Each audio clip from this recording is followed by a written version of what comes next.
Yesus Tuhan.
kiri kanannya.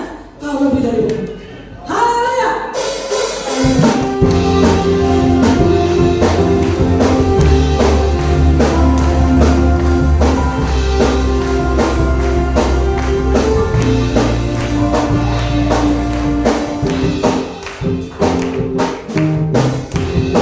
Sama-sama semangat. Lebih baik memenang rasa. Amin.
dari pemenang dan kami bersyukur. Kami berterima kasih Bapak. Ajar kami untuk terus terhubung dengan Tuhan. Terima kasih Bapak, segala hormat kemuliaan hanya bagi nama. Sebentar kami akan memberikan persembahan setelah mendengarkan suara doa. Kami berkati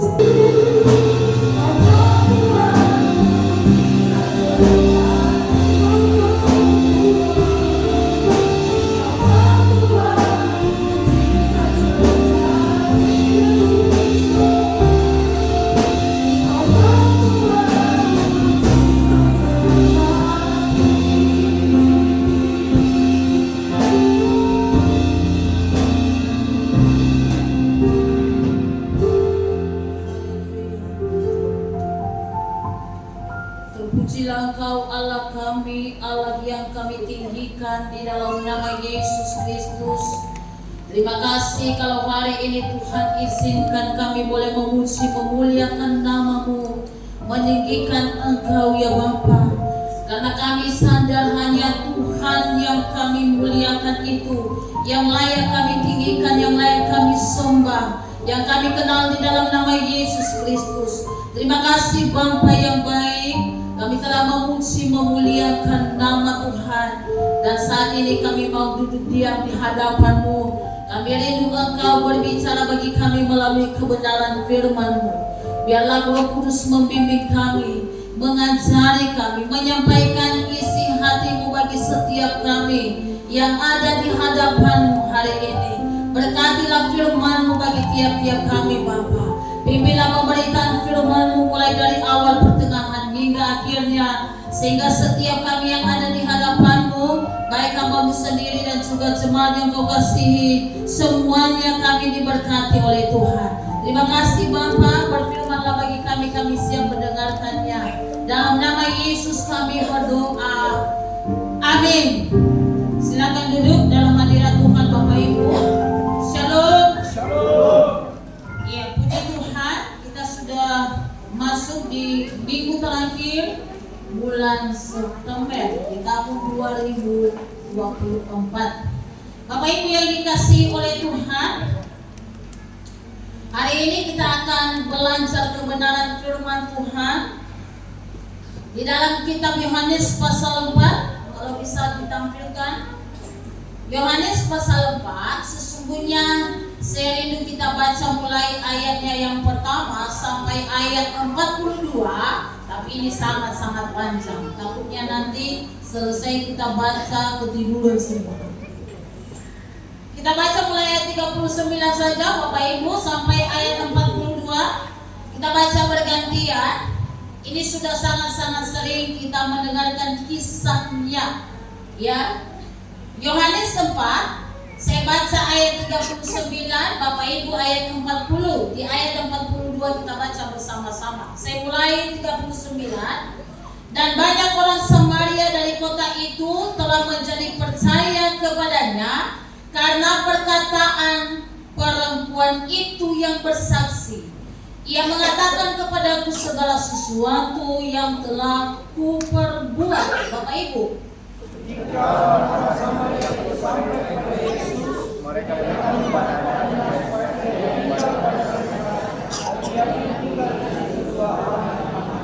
Dan lebih banyak lagi orang yang menjadi percaya karena perkataannya, sama-sama. Dan mereka berkata kepada perempuan itu, kami percaya.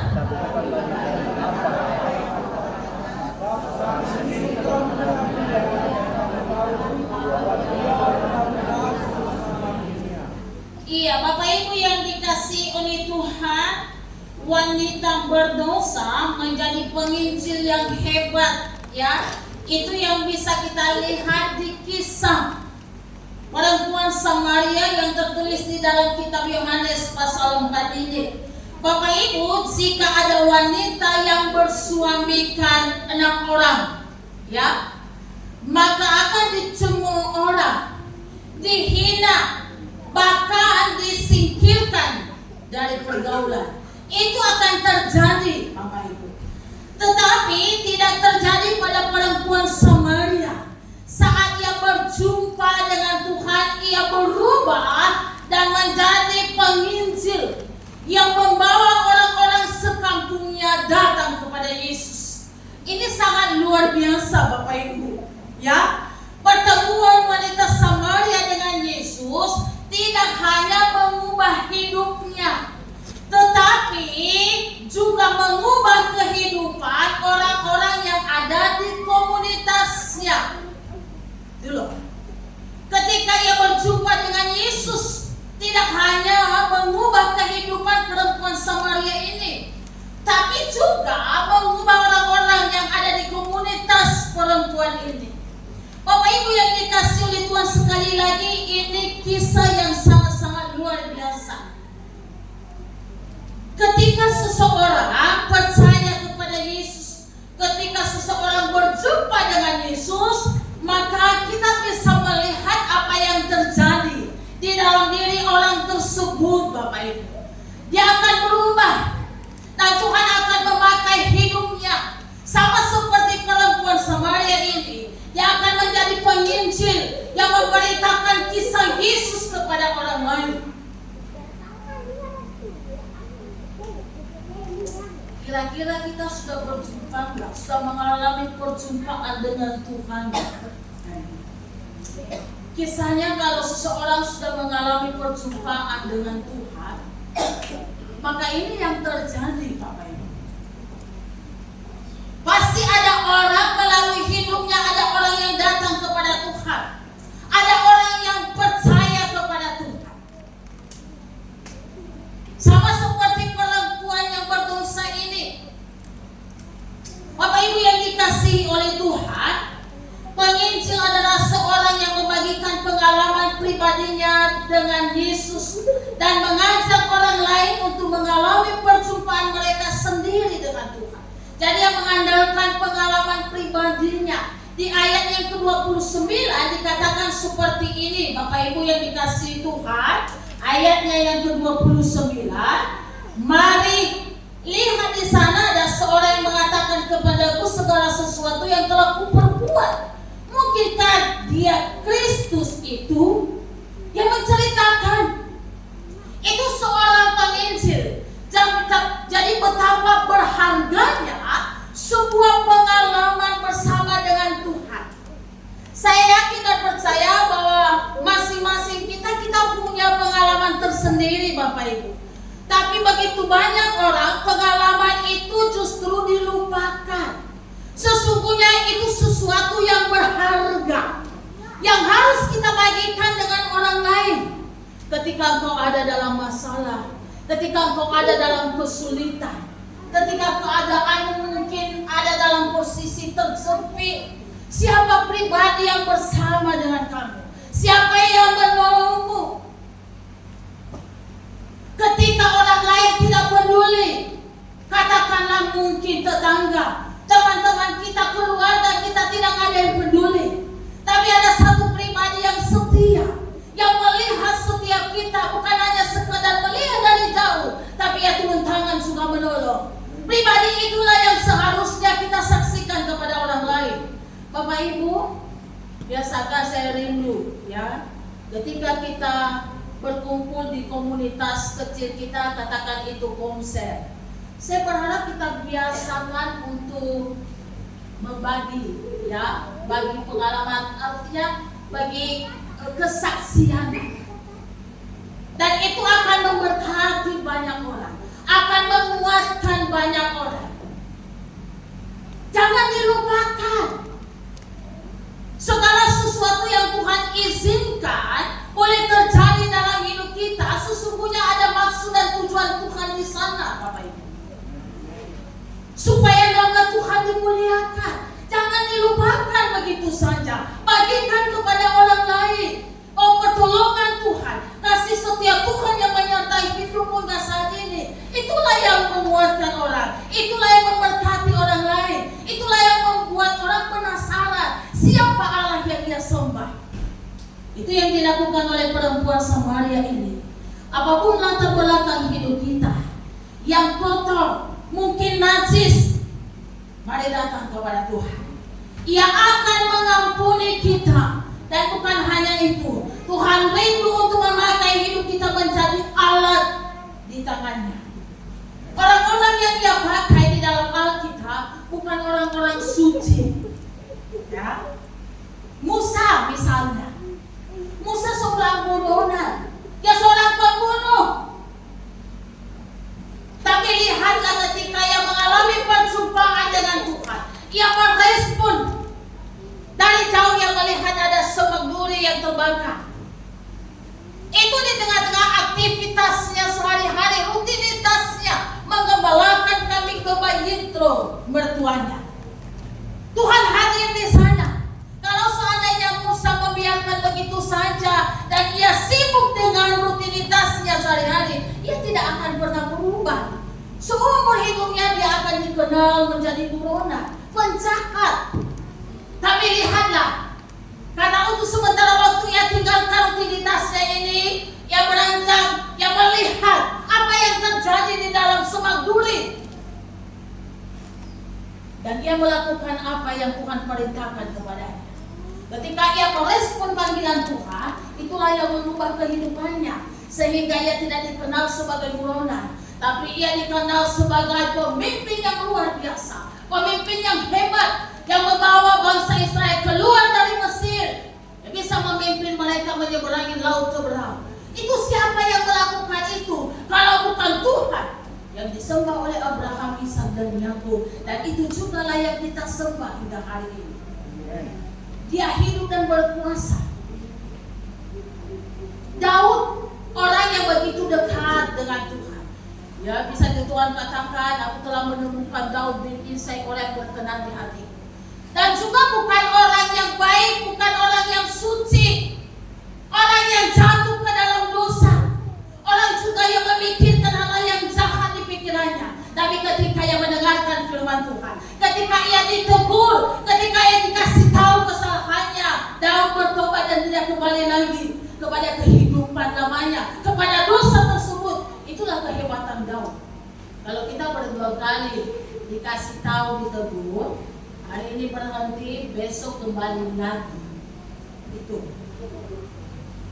Ada banyak pahlawan yang luar biasa. Kita bisa melihat Yefta di dalam kitab Hakim-Hakim, seorang anak perempuan Sunda, tapi Tuhan pakai menjadi pahlawan yang gagah perkasa. Itu luar biasa, Bapak Ibu yang dikasihi oleh Tuhan. Dan ada begitu banyak hamba-hamba Tuhan yang Tuhan pakai secara luar biasa dalam Alkitab, dan salah satunya adalah wanita Samaria ini yang membawa orang-orang sekampungnya datang kepada Yesus karena ia sudah mengalami perjumpaan yang luar biasa dengan Tuhan. Bapak Ibu yang dikasihi Tuhan, bagaimana sih caranya wanita Samaria ini dapat berubah dan menjadi penginjil yang luar biasa? Ini perlu kita pelajari mulai dari awalnya sesungguhnya. Saya simpulkan dua hal tentang wanita Samaria ini. Kalau kita lihat, ya, dia memiliki jiwa yang haus, melebihi kehausan jasmaninya. Ada jiwa yang haus, yang tidak terpuaskan oleh dunia ini. Itu ditandai dengan kerinduannya memiliki air hidup. Ketika Yesus berkata kepada perempuan ini, tetapi barang siapa minum air yang akan kuberikan kepadanya, ia tidak akan haus untuk selama-lamanya. Sebaliknya air yang akan kuberikan kepadanya akan menjadi mata air di dalam dirinya, terus-menerus memancar sampai kepada kehidupan yang kekal. Perempuan ini katakan, Tuhan, berikanlah air itu kepadaku. Walaupun mungkin dalam pikirannya air yang dimaksudnya air biasa supaya jangan lagi capek datang ke sumur itu. Tapi ia mulai komunikasi dengan Yesus. Ditandai dia memulai membuka dirinya. Sesungguhnya orang Samaria dengan orang Yahudi, kalau kita baca kisahnya, ini permusuhan. Dan amat terlebih seorang laki-laki komunikasi dengan perempuan pada waktu dulu tidak boleh seperti itu. Makanya murid-muridnya ketika pulang dari kota, mereka heran melihat Yesus. Dia sedang komunikasi dengan seorang perempuan. Makanya ketika merenungkan firman Tuhan ini dulu, Orangnya suruh nggak boleh pembicaraan anak gadis, nggak boleh komunikasi dengan sesama lawan jenis, bisa dihukum. Beda sekarang. Makanya kalau dulu ya dijodohkan lah, cocok orang tua sama orang tua, ya di sananya perempuannya laki-lakinya. Yang penting orang tua yang cocok satu dengan yang lain ya jadilah itu. Gitu ya. Dalam hati saya jangan-jangan lah mungkin ini yang dibaca orang ini mungkin ya kan. Jadi nggak boleh ya, Bapak Ibu yang dikasih oleh Tuhan. Motivasinya mungkin awalnya supaya jangan capek lagi ke sumur itu untuk mengambil air. Tapi kalau sudah berjumpa dengan Tuhan, Tuhan bisa meluruskan motivasi itu. Itu loh. Akhirnya dia merindukan untuk memiliki air hidup. Ada kerinduan.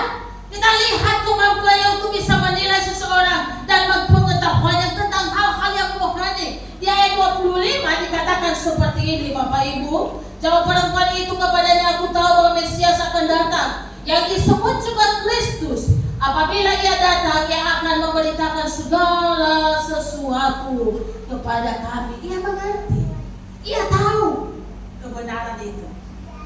Tentang hal-hal rohani itu dia tahu. Mungkin kita yang sudah sering datang kepada Tuhan pun, kalau ditanya mungkin tentang firman Tuhan, belum tentu ada yang lengket di otak kita ya kan. Belum tentu.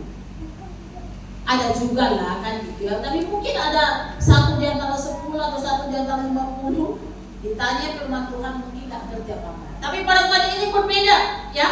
Kemudian Bapak Ibu yang dikasihi Tuhan, selain daripada yang membuka dirinya, memiliki jiwa yang haus, yang melebihi kehausan jasmaninya. Dan firman Tuhan katakan sesungguhnya siapa yang lapar dan haus, itulah yang dipuaskan. Firman Tuhan Matius pasal yang kelima ayat 6, Bapak Ibu. Berbahagialah orang yang haus dan lapar akan kebenaran, karena mereka akan dipuaskan. Jadi kalau kita datang kepada Tuhan bukan karena rindu, bukan karena haus dan lapar, mungkin hanya sekedar rutinitas. Itu sebabnya kita tidak merasa puas. Selalu ada yang kurang di mata kita, ya kan? Karena kita ke gereja bukan rindu dan haus untuk bertemu dengan Tuhan, bukan rindu dan haus untuk mendengarkan kebenaran firman Tuhan, bukan rindu dan haus untuk menyembah Tuhan, untuk mengucap syukur kepada Tuhan. Tapi kita datang kepada Tuhan sekali lagi hanya rutinitas saja. Orang Kristen setiap hari Minggu yang ke gereja. Makanya ketika sampai di gereja, yang kita lihat adalah kesalahan orang lain.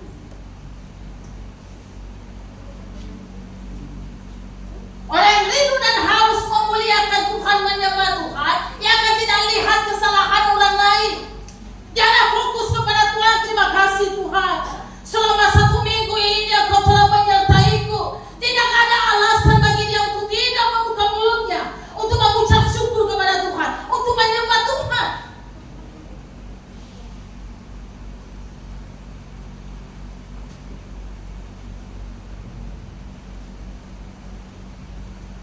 Lihat Yesus berjumpa dengan perempuan yang berdosa ini.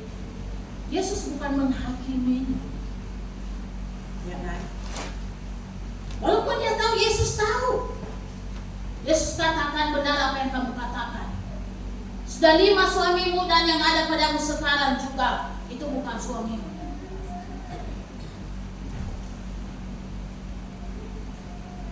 Bapak Ibu yang dikasihi oleh Tuhan,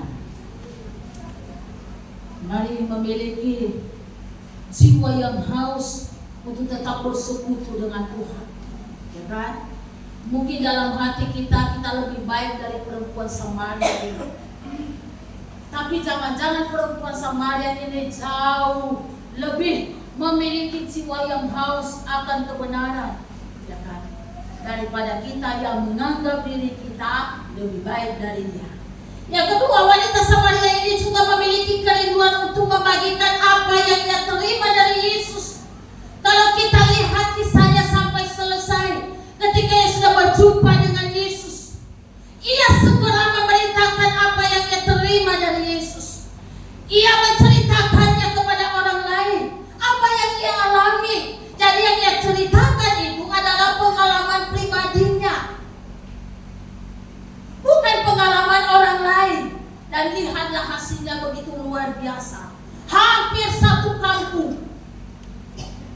mereka percaya kepada Tuhan.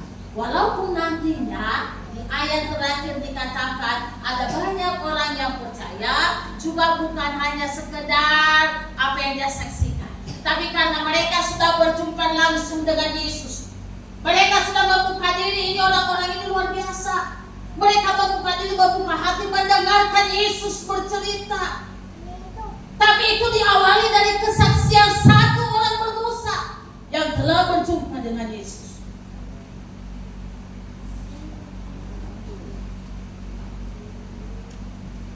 Sekali lagi, pengalaman kita, pengalaman Bapak Ibu jangan disia-siakan. Berkati orang lain melalui pengalamanmu bersama dengan Tuhan.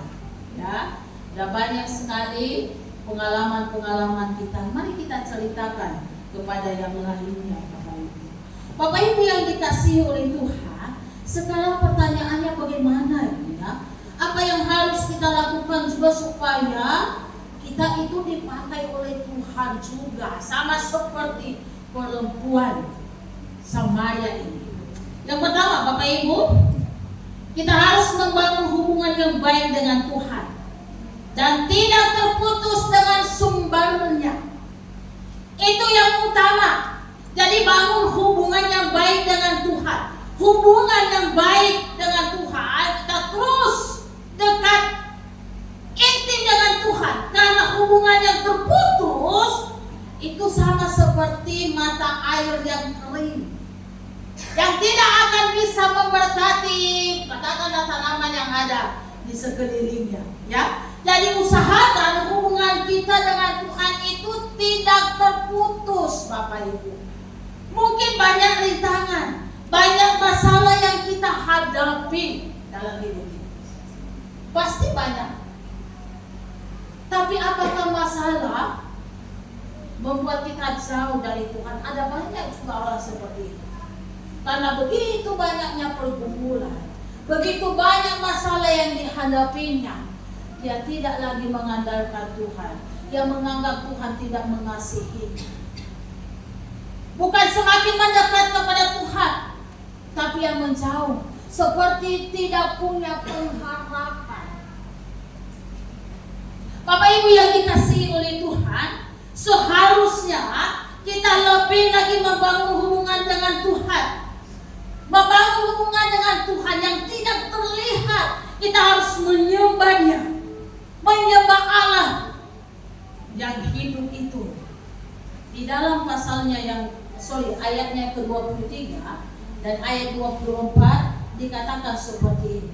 Allah itu roh, dan barang siapa menyembah Dia harus menyembahnya dalam roh dan kebenaran. Ayat 23 tadi, tetapi saatnya akan datang dan sudah tiba sekarang bahwa penyembah-penyembah benar akan menyembah Bapa dalam roh dan kebenaran, sebab Bapa menghendaki penyembah-penyembah demikian. Ketika kita menyembah Tuhan, sesungguhnya kita sedang membangun hubungan yang intim dengan Tuhan, membangun hubungan yang dekat dengan Tuhan. Adakah di antara kita yang sampai saat ini tidak tahu bagaimana menyembah Tuhan? Berulang kali ya, Pak Gembala juga sudah sampaikan, itu yang perlu kepada Tuhan. Itu yang dicari oleh Tuhan. Orang yang memuji dan menyembah Dia, itu yang berkenan kepada Tuhan. Bukan pendeta yang hebat berkhotbah yang perlu kepada Tuhan. Pendeta yang hebat berkhotbah itu perlu kepada jemaat, bukan kepada Tuhan. Bukan dokter yang hebat yang perlu kepada Tuhan. Dokter yang hebat perlu kepada orang-orang yang sakit. Yang perlu kepada Tuhan yang Dia cari, orang yang rindu menyembah dan memuliakan Dia. Karena Tuhan tidak bisa memuji dirinya sendiri. Dia butuh orang. Dia butuh umatnya yang Dia ciptakan segambar dan serupa dengan Dia, untuk meninggikan Dia, untuk memuliakan Dia, untuk menyembah Dia. Itu yang Dia cari.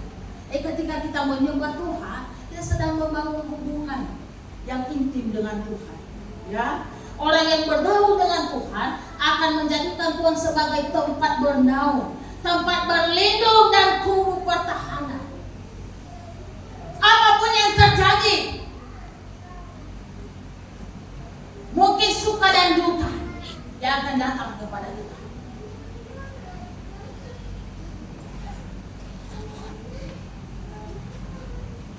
banyaknya kita mengabaikan panggilan Tuhan, ya kan? Kita tidak mau merespon ketika Tuhan katakan marilah kepadaku, datanglah kepadaku. Sudah begitu banyak masalah, tapi sepertinya kita tidak butuh pertolongan. Kita tidak mau datang kepada Tuhan. Pernah Bapak Ibu dengar kisah tukang cukur dengan pendeta yang berjalan bersama di tempat yang bukan palase ya, tempat apa tukang cukurnya bukan. Yang dulu itu kisah-kisah dulu. Jadi mereka sedang jalan, mereka lewat di tempat yang kumuh.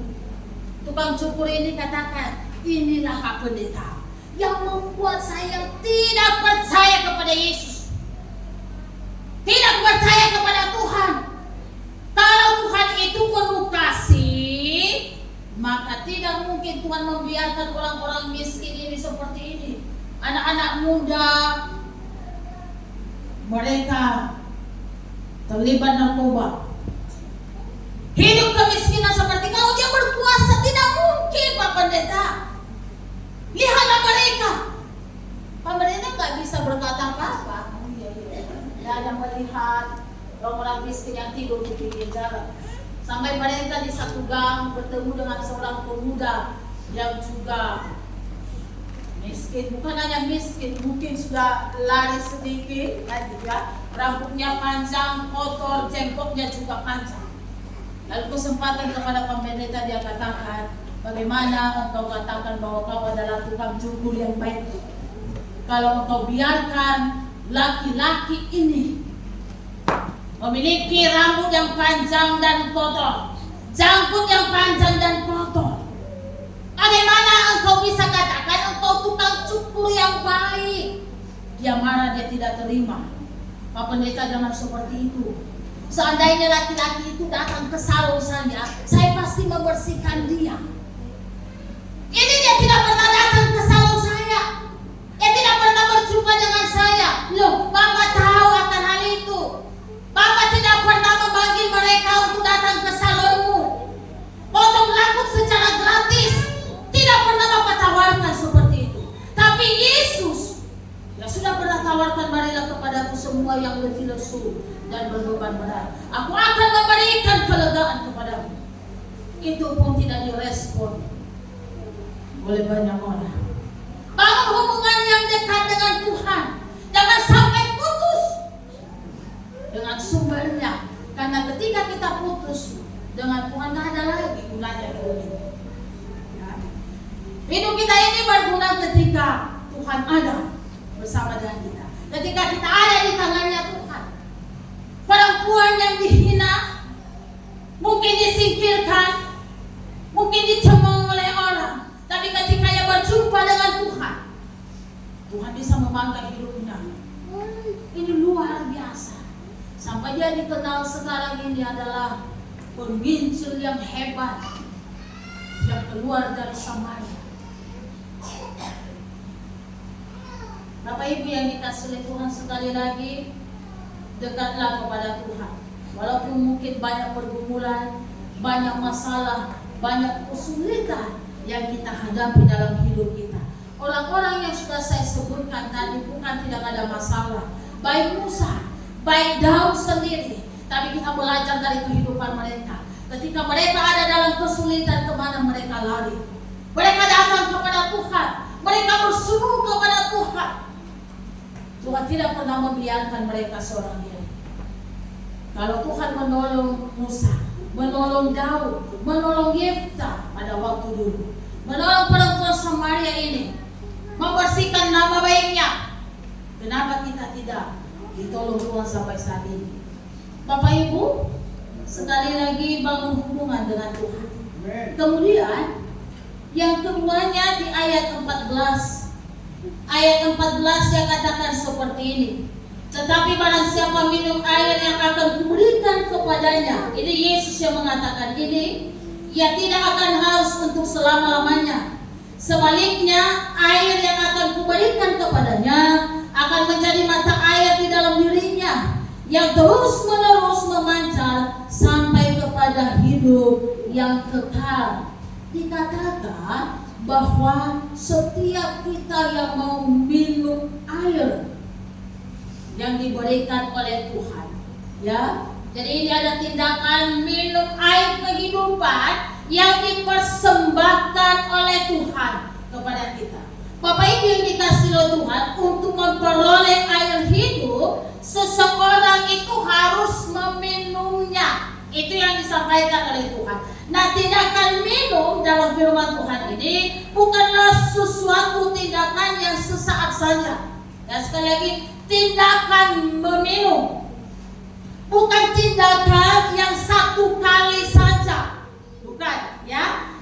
Tapi tindakan minum yang bertahap, yang berkali-kali. Karena kalau kita lihat bahasa aslinya itu ditulis kata pineto dalam bentuk imperatif masa kini, yang berarti suatu tindakan yang berkesinambungan.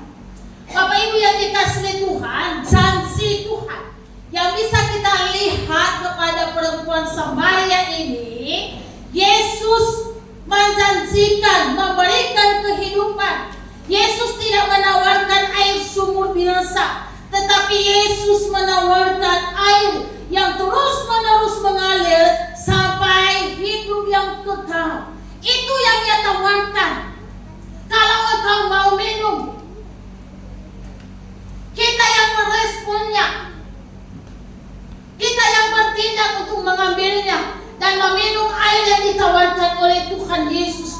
Di dalam Yohanes pasalnya yang ke-7 ayat 38 firman Tuhan katakan seperti ini. Ayat 38, Bapak Ibu, barang siapa percaya kepadaku, seperti yang dikatakan oleh kitab suci, dari dalam hatinya akan mengalir aliran-aliran air hidup. Ketika ia meminum air yang ditawarkan oleh Yesus, dari dalam hatinya akan mengalir aliran-aliran air hidup yang akan memberkati banyak orang. Tapi kalau kita tidak mau menerima, kita tetap mengeraskan hati kita, kita tidak bertindak untuk menerima dan meminumnya, bagaimana bisa kita menjadi berkat bagi orang lain? Hanya orang yang percaya, hanya orang yang menerima air yang ditawarkan oleh Yesus itu, dari sanalah keluar, dari dalam hatinya keluar aliran-aliran air. Aliran-aliran air hidup yang memberkati banyak orang. Sehingga ketika kita di mana kita berada, kita bukan menuntut orang. Dimana kita oleh Tuhan, kalau kau ada di satu tempat, jangan katakan bagaimana ya Bu? Itu loh, orang Kristen yang ada di kiri kanan saya itu, atau jemaat, di mana kasihnya itu? Ada nggak kamu pernah dengar itu? Di mana kasihnya? Munafik itu hanya menuntut orang. Sesungguhnya orang Kristen yang sudah berjumpa dengan Tuhan tidak menuntut orang lagi. Di mana kasih tetanggaku itu? Bukankah dia orang Kristen? Tahu yang memikirkan bagaimana berbagi kasih. Apa yang harus engkau lakukan kepada orang lain, bukan menuntut orang. Itu loh, ya Bapak Ibu. Karena dari dalam hati akan keluar aliran-aliran air hidup. Orang yang suka menuntut orang, di mana kasihnya itu ya? Dia orang Kristen ya. Itu pasti pertanyaan. Berarti dia sendiri belum menerima kasih sejati itu dari Tuhan. Perempuan ini tidak menuntut itu lagi. Di mana kasih mereka? Orang Kristen yang mereka itu rajin ke gereja tidak. Karena ia sudah menerima kepada sumber kehidupan itu, dia tinggal berbagi kepada orang lain. Kalau ada orang yang terus menuntut hingga hari ini bertobat, orang Kristen harus memikirkan apa atau bagaimana menolong orang, ya, berbagi kasih kepada orang. Kalau seandainya orang lain tidak mengasihi kita, ya biarkan. Kitanya yang harus mengasihi karena kita sudah menerima kasih itu. Urusan dia. Kalau dia pilih tidak mau mengasihi, itu urusan dia. Tapi bagi anak Tuhan, ya, Bapak Ibu yang dikasihi oleh Tuhan, banyak orang yang sudah menikmati dunia ini dengan segala kesenangannya, ya kan? Banyak. Sehingga kalau kita lihat, sepertinya tidak ada lagi kehausan akan Allah. Bapak Ibu, perlu kita sadar, ya, sesuatu yang membuat kita bahagia.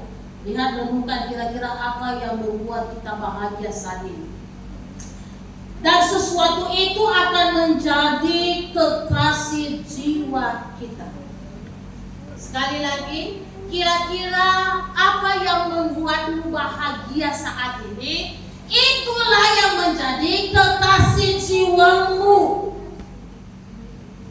Sesuatu yang membuat engkau merasa gembira, bahagia, merasa utuh hidup itu, sesungguhnya kepada Dialah kamu mengabdi. Apa yang membuat kita bahagia? Hartakah? Jabatankah? Handphone kita kah? Coba tinggal handphone kita kan. Ada yang pulang dalam hidup itu. Mau di mana kemudian sampai tujuan balik ke belakang. Tapi kalau Alkitab kita tinggal nggak apa-apa gitu. Itu biasa. Tuhan maklum. Kayaknya nggak bisa lepas dari sana.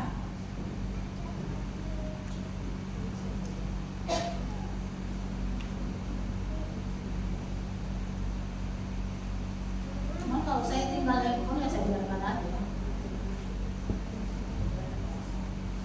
Kalau saya ya beda dengan bidang apa.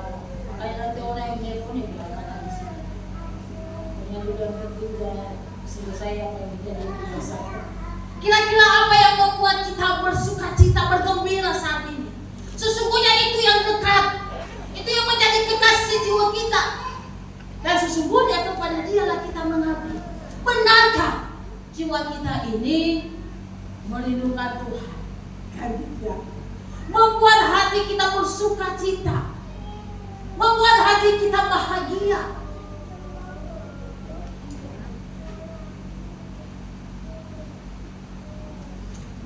Bapak Ibu, ada seorang, mungkin sudah pernah saya sampaikan ya, seorang bapak-bapak itu kayak cerita ya. Yang mulai pagi sampai sore ia terus mundar-mandir di depan rumahnya. Ada yang dia cari-cari sesuatu. Tetangganya melihat, heran, ini bapak ini dari tadi entah apanya yang dia cari-cari, apanya yang jatuh. Dia datanglah, Pak, apa yang bapak cari? Dia katakan kancing bajuku. Loh, kancing baju bapak jatuh di mana? Di dalam rumah. Loh, ngapain bapak cari di pekarangan? Di dalam rumah itu gelap, di sini terang. Biasa ya, saudara kan gitu kan. Tapi sering kita seperti itu loh Bapak Ibu. Kita menganggap bahwa kebahagiaan itu ada di luar Yesus. Walaupun kita tahu Yesus katakan di luar aku anakku, kau tidak bisa berbuat apa-apa. Tapi tetap saja kita masih mau cari di luar. Sehingga sampai kapanpun kita tidak pernah dipuaskan. Sama seperti perempuan ini. Sudah 5 laki-laki yang bersama dengan dia. Tapi lagi tidak puas, tambah lagi, sudah ke-6. Sesungguhnya untunglah berjumpa dengan Yesus. Mungkin sampai 12. Berganti-ganti terus. Karena memang tidak pernah puas, tidak pernah merasa bahagia. Kenapa? Karena sesungguhnya kalau kita lihat ya menurut apa ya, sesungguhnya ada rongga ya dalam diri kita ini yang kosong, yang tidak bisa diisi oleh dunia ini. itu bisa diisi hanya oleh Tuhan sendiri. Itu loh. Jadi kita merasa puas itu ketika kita datang kepada Tuhan. Itu sengaja Dia yang menciptakan kita, sengaja Dia buat seperti itu. Ada ruang yang kosong yang tidak bisa diisi oleh apapun. Sekaya apapun manusia, sehebat apapun. Walaupun mungkin sudah sampai titelnya, sampai satu lembar kertas itu turun lagi ya kan, tidak bisa. Karena yang bisa mengisi yang kosong itu hanya Tuhan. Sehingga ketika dia datang kepada Tuhan, rupanya di sinilah dia baru merasakan yang namanya ketenangan, kebahagiaan itu. Baru dia merasa puas. Itulah yang dialami oleh perempuan ini. Ketika berjumpa dengan Tuhan, barulah dia dipuaskan. Bapak Ibu yang dikasih oleh Tuhan, saya kiri di poin yang ketiga. Yang ketiga ini berhenti mencari dan mengejar kepuasan dunia. Dan kalau sampai saat ini yang kita kejar terus, bagaimana supaya kita puas? Tapi kepuasan dunia ini, tinggalkan kenajisan dan kecemaran. Itu yang dilakukan oleh perempuan ini, berhenti.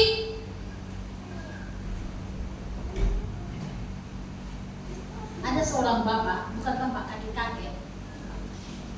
Kakek ini mulai dari dia kecil, dia tidak pernah merasakan yang namanya kebahagiaan. Jadi otaknya itu penuh dengan ingin merasakan kebahagiaan itu.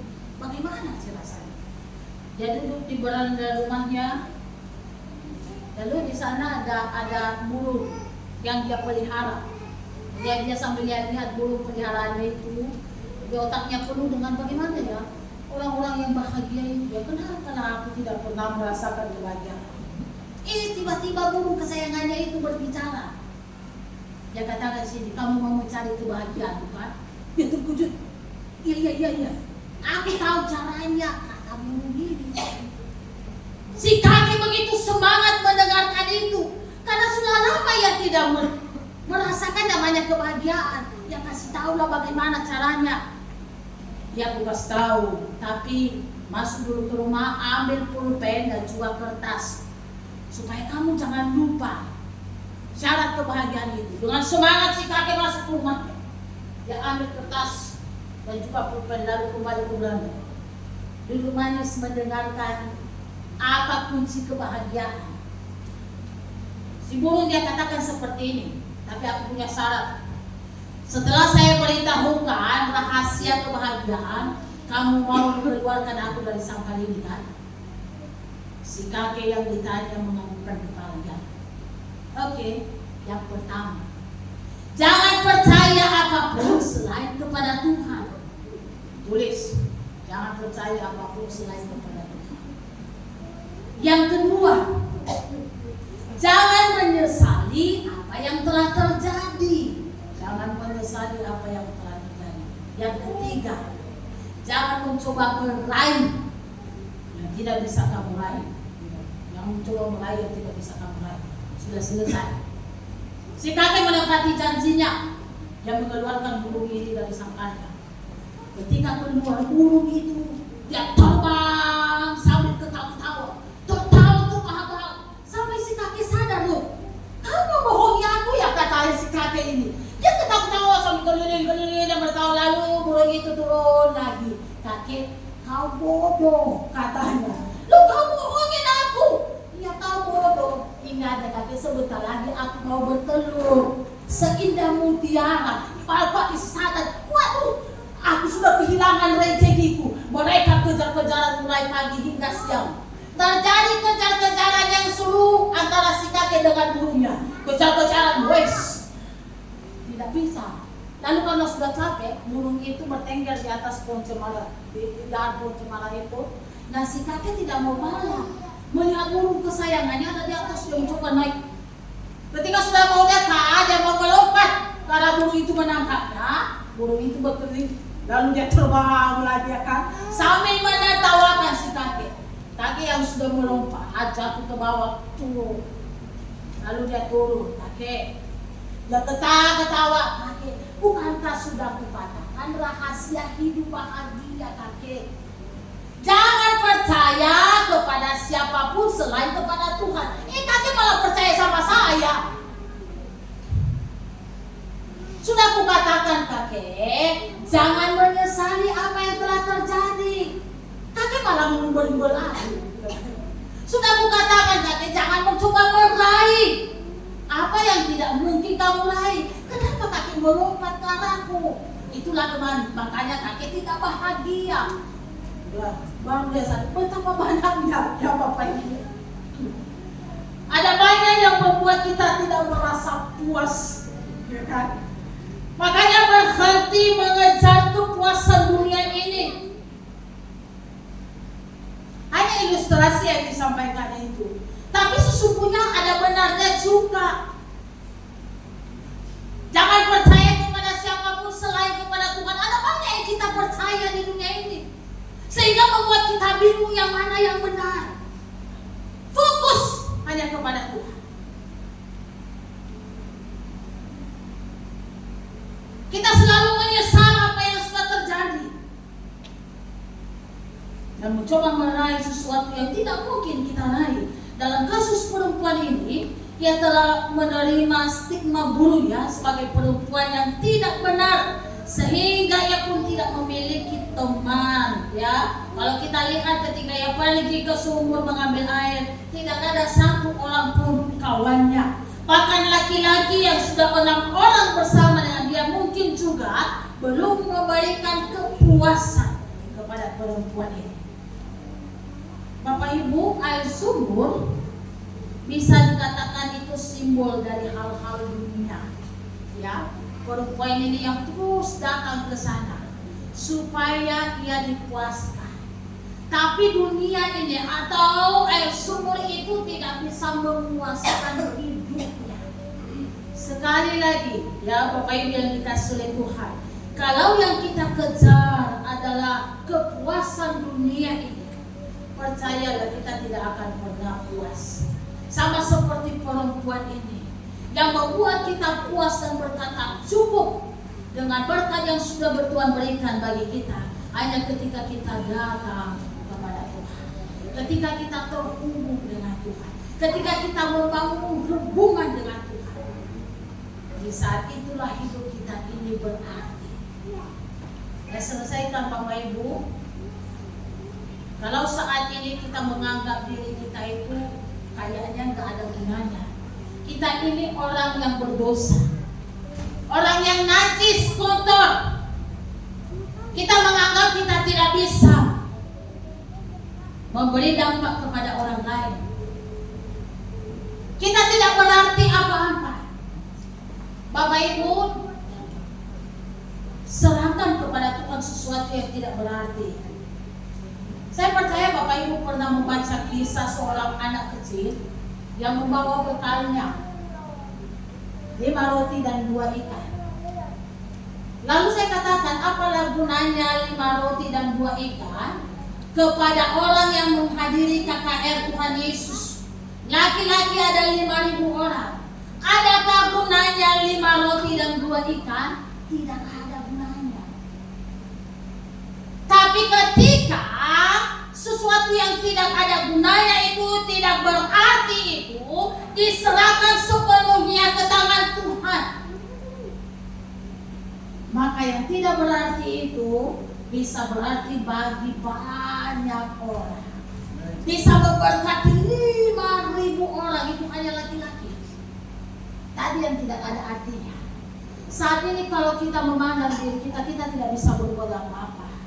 Bersaksi kepada orang lain pun sulit, Bu. Kita tidak bisa. Mari serahkan kepada Tuhan. Serahkan sepenuhnya kepada Tuhan sehingga Dialah yang memberkati hidup kita menjadi berkat bagi orang lain. Baru kita bisa memberi pengaruh di komunitas di mana kita berada. Terhubung denganmu. Saya yakin kita akan tahu nyanyian ini Bapak Ibu. Saya undang Well dan juga song leader untuk bisa hadir di tempat.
Sama seperti perempuan Samaria pada waktu dulu. Ketika ia berjumpa dengan Yesus, ia berubah. Dan bukan hanya hidupnya yang berubah, orang lain yang ada di komunitasnya juga berubah. Kami merindukan itu boleh terjadi dalam hidup kami, Bapak. Kami merindukan keluarga kami berubah melalui hidup kami. Kami merindukan lingkungan kami berubah melalui hidup kami. Kami merindukan komunitas kami berubah melalui hidup kami. Tuhan, tolong setiap kami dalam melakukan apa yang Engkau inginkan bagi kami. Kami sadar dan kami tahu, Tuhan, bahwa Tuhan ingin semua manusia diselamatkan. Masih banyak orang-orang yang belum berjumpa dengan Tuhan. Pakai setiap kami, pakai jemaatmu yang ada di hadapanmu saat ini, jemaatmu yang bergabung di GPI Roh Halang ini, Tuhan. Kami boleh menyaksikan kebaikan Tuhan kepada orang lain. Kami boleh menyaksikan pengalaman-pengalaman kami yang luar biasa kepada orang lain. Tuhan, mampukan kami. Roh Kudus yang memimpin setiap kami. Terima kasih, Bapa. Hamba-Mu berhenti menyampaikan firman-Mu, tapi hamba percaya Tuhan tidak pernah berhenti berbicara bagi kami. Tuhan tidak pernah berhenti menolong kami, memampukan setiap kami menjadi alat yang terbaik di tangan-Mu. Terima kasih, Bapa yang baik. Terima kasih, Tuhan. Terpuji nama-Mu. Dalam nama Yesus kami berdoa.